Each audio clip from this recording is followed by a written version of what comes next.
Hi team. இன்னைக்கு நம்ம என்ன பார்க்க போகிறோம் அப்படின்னா டிஎம்எல்ல பார்ட் 2. என்னப்பா டிஎம்எல் தான் நேற்றே முடிஞ்சிருச்சுன்னு நினச்சோமே, இன்னைக்கு நம்ம மறுபடியும் கொண்டு வந்து போடுறாரு அப்படின்னு கேட்டிங்கன்னா, நேற்று உங்களுக்கு வந்து பேசிக் சின்டெக்ஸ் தான் போட்டிருக்கேன். இன்னைக்கு அதில் கொஞ்சம் இன்டெப்த்தாக போக போகிறோம். சரிங்களா? இப்போ என்ன பண்ண போகிறோம்னா, உங்களுக்கு ஒரு 3 விதமான இன்சர்ட் மெத்தட் நான் சொல்லி கொடுக்க போகிறேன். ஃபஸ்ட்டு என்ன அப்படின்னு பார்த்தீங்கன்னா, அப்படியே ஒரு டேபிளை பேக்கப் எடுக்கிறது. சரிங்களா? அப்புறம் இன்னொன்று என்னன்னு பார்த்தீங்கன்னா, ஆல்ரெடி எக்ஸிஸ்டிங்காக இருக்க டேபிளில் புதுசாக கொண்டே டேட்டாவை இன்சர்ட் பண்ணுறது. எக்ஸிஸ்டிங் டேபிளில் இல்லை டேட்டாவை எக்ஸிஸ்டிங் டேபிளில் வந்து நியூ டேட்டா இன்சர்ட் பண்ணுறது. அடுத்து என்ன அப்படின்னு பார்த்தீங்க அப்படின்னா, டேபிள் ஸ்ட்ரக்சர் மட்டும் கிரியேட் பண்ணுறது. சரிங்களா? இப்போ என்ன பார்த்தோம், ஃபஸ்ட்டு ஒரு டேபிளை பேக்கப் எடுக்கிறது, அப்புறம் இன்சர்ட் மெத்தடை யூஸ் பண்ணி எக்ஸிஸ்டிங் டேபிளில் வந்து ஒரு டேட்டாவை இன்சர்ட் பண்ணுறது, அப்புறம் ஒரு டேபிள் ஸ்ட்ரக்சர் வித்தவுட் டேட்டா. இதெல்லாம் ஒரு இன்டர்வியூ கொஸ்டின்ஸாக வரும். எனக்கு வந்து ஒரு டேபிளோட ஸ்ட்ரக்சர் மட்டும் வேணும் வித்தவுட் டேட்டாஸ் அப்படிங்கிற மாதிரிலாம் கேட்பாங்க. ஸோ இந்த 3 தான் அந்த வீடியோவில் நம்ம பார்க்க போகிறோம். இப்போ வந்து நான் இன்றைக்கி வந்து வேறு டேட்டாபேஸ் யூஸ் பண்ணுறேன். ஏன்னா அந்த டேட்டாபேஸில் வந்து டிஃபால்ட்டாக நிறைய டேபிள்ஸ் எனக்கு இருக்குது. சரிங்களா? ஸோ அதனால் நான் இந்த இதுக்கு உள்ளே வரேன். ஸோ இப்போ என்ன பண்ணுறேன் அப்படின்னா, முதல்ல ஒரு டேபிளை சூஸ் பண்ணிக்கிடுவோம். ஸோ கஸ்டமர் அப்படிங்கிற டேபிளை நான் சூஸ் பண்ணிக்கிறேன். இல்லைனா வேறு ஏதாவது சூஸ் பண்ணுவோம். கண்ட்ரி. ஸோ இந்த கண்ட்ரி டேபிள் சூஸ் பண்ணுவோம். ஸோ இப்போ பார்த்தீங்க அப்படின்னா கண்ட்ரி டேபிள்ஸில் 109 டேபிள்ஸ் இருக்குது. சரிங்களா? இப்போ என்ன பண்ண போகிறோம்னா, இந்த டேபிளை தான் ஸ்ட்ரக்சர் மட்டும் எடுத்துகிட்டு போகிறோம். அதாவது 3வது கொஸ்டினுக்கு ஆன்சர்ஸ் ஸ்ட்ரக்சர் மட்டும் எடுத்துகிட்டு போகிறோம். ஓகேவா? ஸோ கிரியேட் டேபிள், அப்புறம் கண்ட்ரி ஸ்ட்ரக்சருக்கு வந்து ஏதாவது ஒரு இது போட்டுக்கோங்க, எஸ்டிஆர்னு போட்டுக்கோங்க. அப்புறம்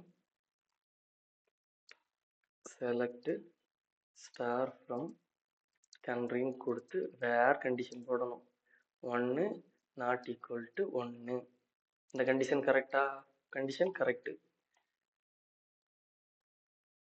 ஆக்சுவலாக நம்ம பண்ண போகிற சினாரியோக்கு condition correct.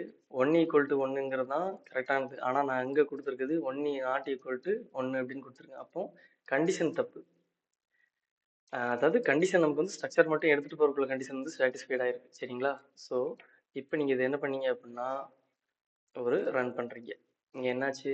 0 row affected, 0 duplicate, 0 warning. அப்படின்னா என்ன அர்த்தம் அப்படின்னா, உங்களுக்கு ஸ்ட்ரக்சர் மட்டும் கிரியேட் ஆயிடுச்சு அப்படின்னு அர்த்தம். இப்போ போயிட்டு இந்த இதை தூக்கி வந்து இங்கே போட்டிங்க அப்படின்னா, இப்போ ரன் பண்ணிங்கன்னா இது உள்ள எந்த டேட்டாவும் இருக்காது இல்லையா? ஸோ இது வந்து எப்படின்னா டேபிளோட ஸ்ட்ரக்சர் மட்டும் எடுத்துகிட்டு போகிறது, ஆனால் எந்த ஒரு கீ காலமும் போகாது. சரிங்களா? ஃபார் எக்ஸாம்பிள்ஸ் இப்போ நீங்கள் ஒரிஜினல் டேபிளில் போய் பார்த்தீங்கன்னு வச்சுக்கோங்களேன். இப்போ கண்ட்ரின்னு எடுத்துக்கிட்டீங்க அப்படின்னா, இதில் வந்து பார்த்தீங்கன்னா இந்த இண்டெக்ஸ் காலம் பிரைமரி கீலாம் இருக்குதா?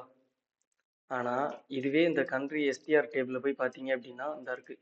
இதில் வந்து காலம்ஸ் அதே காலம்ஸ் இருக்கும். Country ID, country, last update எல்லாமே சேமாக இருக்கும். ஆனால் இண்டெக்ஸில் பார்த்தீங்கன்னா எதுவுமே இருக்காது. ஏன்னா இந்த மாதிரி ஒரு ஸ்ட்ரக்சர் மட்டும் நீங்கள் எடுத்துகிட்டு போகும்போது எக்ஸாக்ட் ஸ்ட்ரக்சர் வருமே தவிர அதோட கீ காலம்ஸ் எதுவுமே அங்கே வராது. ஸோ இதை நல்லா ஞாபகத்தில் வச்சுக்கோங்க. சரிங்களா? இப்போ நம்ம என்ன பண்ண போகிறோம்னா, வித் பேக்கப்போட என்ன பண்ண போகிறோம்னா டேபிள் எடுக்க போகிறோம். ஸோ இதை அப்படியே காப்பி பண்ணிக்கோங்க. ஸ்ட்ரக்சர் எல்லாம் சேம் தான். சரிங்களா? இப்போ பேக்கப் அண்டர்ஸ்கோர் 2025/08/20. ஸோ வந்து இது கொஞ்சம் வந்து இந்த பழக்கத்தை கொஞ்சம் யூஸ் பண்ணிக்கோங்க பேக்கப் எடுக்கும்போது. ஏன்னா இது என்னைக்குள்ள பேக்கப்னு உங்களுக்கு தெரியறதுக்கு ரொம்ப ஈஸியாக இருக்கும். சரிங்களா? ஸோ அந்த மாதிரி கிரியேட் டேபிள்ங்கிற ஸ்ட்ரக்சர் கொடுத்துக்கோங்க. அதுக்கு ஒரு டேபிள் நேம் கொடுத்துக்கோங்க.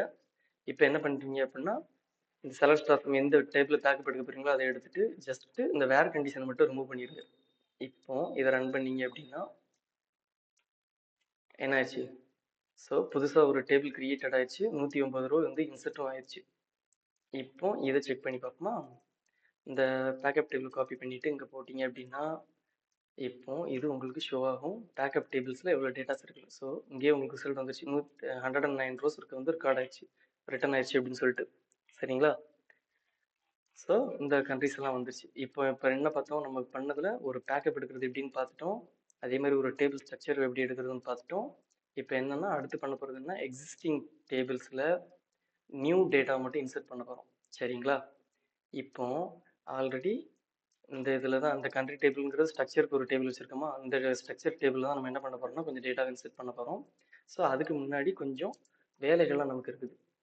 ஸோ ஸ்பெசிஃபிக்காக எனக்கு ஒரு 10 ரெக்கார்டு மட்டும் வேணும் அப்படின்னா கண்ட்ரி ஐடி லெஸ் தென் 10 அப்படிங்கிற மாதிரி கொடுத்துட்டோம் அப்படின்னா less than or equal to 10 அப்படி சாரி இங்கே கொடுக்கணும். Less than or equal to 10 அப்படின்னு கொடுத்து என்ன பண்ணுறோம் அப்படின்னா இதை ரன் பண்ணுறான். ஸோ எனக்கு என்ன ஆகுதுன்னா 1 to 10 ரெக்கார்ட்ஸ் மட்டும் வருதுங்க. சரிங்களா? அப்போ எனக்கு இந்த 10 ரெக்கார்டு மட்டும்தான் நான் என்ன பண்ண போகிறேன் அப்படின்னா இந்த டேபிளில் கொண்டு இன்செர்ட் பண்ண போகிறேன். Country STR. ஸோ ஒரு கிரியேட் பண்ணுற டேபிள் பேக்கப் ஸ்ட்ரக்சர் மட்டும் எடுக்கிறதுக்கு இந்த மெத்தடு, இது வந்து பேக்கப் எடுக்கிறதுக்கு வித் டேட்டாவோட. இப்போ நம்ம என்ன பண்ண போறோம்னா ஆல்ரெடி இருக்க எக்ஸிஸ்டிங் டேபிளில் எப்படி டேட்டாவை இன்செர்ட் பண்ணுறது, அதுக்கு நீங்கள் என்ன பண்ணணும், நார்மலாக இன்செர்ட் இன்ட்டு மெத்தடை தான் நீங்கள் யூஸ் பண்ணி ஆகணும். ஸோ இன்செர்ட் இன்ட்டு அப்படின்னு போட்டு என்ன பண்ணீங்கன்னா இந்த கண்டிஷன் எழுதிருக்கீங்கல்ல, இதோட வச்சு நீங்கள் என்ன பண்ணுறீங்க அப்படின்னு சேர்த்து ரன் பண்ணீங்க அப்படின்னா இப்போ அந்த கண்ட்ரி ஸ்ட்ரக்சர் அப்படிங்கிற டேபிளில் வந்து இந்த கண்டிஷனை பேஸ் பண்ணி வந்த அந்த 10 கண்ட்ரிஸ் இதில் போய் உட்காந்துரும். இப்போ செக் பண்ணி பார்த்தீங்க அப்படின்னா உங்களுக்கு தெரிஞ்சிடும். செலக்ட் ஸ்டார் ஃப்ரம் இதை போட்டிங்க அப்படின்னா உங்களுக்கு இது தெரிஞ்சிடும். ஸோ இதில் இப்போ பார்த்தீங்க அப்படின்னா 10 ரோ ரிட்டர்ன் பண்ணியிருக்கு. ஸோ இங்கேயும் நீங்கள் செக் பண்ணிக்கலாம் 10 ரோஸ் வந்துருக்கு. ஸோ நான் கொடுக்குற மெத்தட்ஸ் எல்லாம் நீங்கள் பண்ணி பாருங்கள். இது எல்லாமே ரியல் டைமில் நாங்கள் ஒர்க் அவுட் பண்ணிக்கிட்டு இருக்குது. சரிங்களா? ஆஸ் ஏ டேட்டா அனலிட்டிக்ஸ்டாக இது வந்து உங்களுக்கு ரொம்ப யூஸ்ஃபுல்லாக இருக்கும். ஒரு ETL ஜாபில் நீங்கள் பண்ணும்போது திரும்ப ரீஒர்க் பண்ணும்போது இதெல்லாமே உங்களுக்கு தேவைப்படும். நான் சொல்லியிருக்கேன்ல மற்ற 4 ஸ்டேட்மெண்ட்ஸ்ன்னு சொல்லிட்டு DDL, DML, DDL, DCL. இதில் வந்து நம்ம மோஸ்ட்லி யூஸ் பண்ண போகிறது என்ன அப்படின்னு பார்த்தீங்கன்னா ஆஸ் ஏ டேட்டா அனலிட்டிஸ்டாக DDLலும் DML தான் யூஸ் பண்ணுவீங்க. மற்ற ரெண்டுக்கும் நம்மகிட்ட இருக்காது. அது வந்து என்ன பண்ணிடுவாங்க அப்படின்னா உங்களுக்கு ஒரு நியூபியாக இருந்தீங்கன்னா உங்களுக்கு வந்து ஆட்டோ கமிட்லாம் கொடுக்க மாட்டாங்க. பட் அஸ் எக்ஸ்பீரியன்ஸ் கேண்டிடேட்னு போகும்போது மோஸ்ட் ஆஃப் த சாஃப்ட்வேர்ஸ் வந்து உங்களுக்கு ஆட்டோ கமிட் வந்து அவங்களுக்கு ப்ரீடிஃபைனா உங்கள் ஐடி டீம் சாஃப்ட்வேர்லாம் இன்ஸ்டால் பண்ணி கொடுக்கும்போது அவங்க என்ன பண்ணிடுவாங்க, செட் பண்ணி வச்சிருப்பாங்க. ஸோ அதுக்கப்புறம் நீங்கள் என்ன பண்ணுவீங்க அப்படின்னா ஆட்டோமேட்டிக்காக நீங்கள் என்ன சேஞ்சஸ் பண்ணாலும் அதெல்லாம் அங்கேயே சேவ் ஆகிற மாதிரி தான் இருக்கும். அதனால் லாஸ்ட் 2 பார்ட்டும் நான் உங்களுக்கு லைட்டாக நடத்துகிறேன். பட் இன்டெப்த்தாக நம்ம போகிறது எப்படின்னு பார்த்தீங்கன்னா நம்ம இந்த DML அண்ட் DDL தான் நம்ம இன்டெப்த்தாக போவோம். சரிங்களா? So as a data analytics, ETL developers, இந்த மாதிரி ரோல்ஸ், SQL டெவலப்பர், இந்த மாதிரி ரோல்ஸ்க்கு நம்ம இந்த ரெண்டையும் மட்டும் நம்ம மெயினாக ஃபோக்கஸ் பண்ணாலே போதும். உங்களுக்கு வந்து ஈஸியாக ஒரு ஜாப் கிடச்சிடும். Okay, thank you for your support your guys. உங்களுக்கு பிடிச்சிருந்தா ஒரு லைக்கை தட்டி விடுங்க, ஒரு சப்ஸ்கிரைபை போட்டு விடுங்க. கமெண்ட்ஸ் உங்களுக்கு ஏதாவது டவுட்ஸ் இருந்துச்சுன்னா தயவுசெய்து கமெண்ட்ஸ் போடுங்க. அப்போ தான் நீங்கள் வந்து உங்களுக்கு இது வந்து யூஸ்ஃபுல்லாக இருக்கா இல்லையான்னு அது எனக்கு தெரிய வரும். உங்களுக்கு வேறு ஏதாவது டெக்னிக் வேணும் அப்படின்னாலும் சொல்லுங்கள், நான் அதையும் வந்து அதாவது MySQL சப்போர்ட் ஆகும் அப்படின்னா நான் போட்டு விட்றேன். இல்லை அப்படின்னா வேறு எந்த டேட்டா பேஸில் சப்போர்ட் ஆகுன்னு சொல்லிட்டு அதை நான் உங்களுக்கு பார்த்து போட்டு விட்றேன். ஓகே கைஸ், தேங்க்யூ ஆல், பாய்.